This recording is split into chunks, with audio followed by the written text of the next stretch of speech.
रोया मन तन्हा तन्हा। जिंदगी इतनी बेरंग हो जाएगी कभी सोचा न था। रात की तारीकी का रंग गहरा था।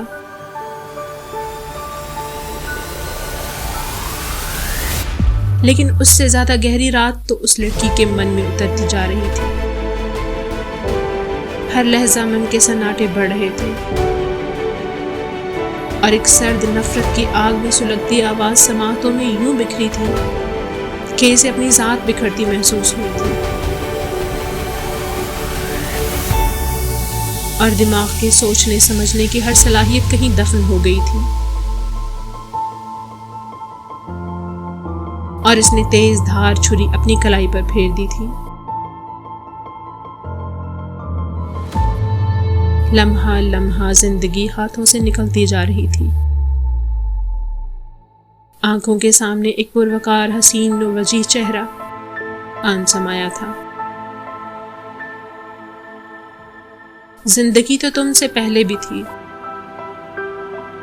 मगर एहसास जिंदगी तुमको देखकर हुआ। और जब तुम मेरे नहीं हो सकते तो जिंदगी का एहसास बिखर गया है, और एहसास के बिना जिंदगी तो नहीं होती ना।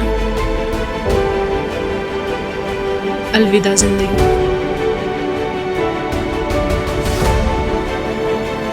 उस लड़की की आखिरी सोच आखिरी सांस से मुद्गम होती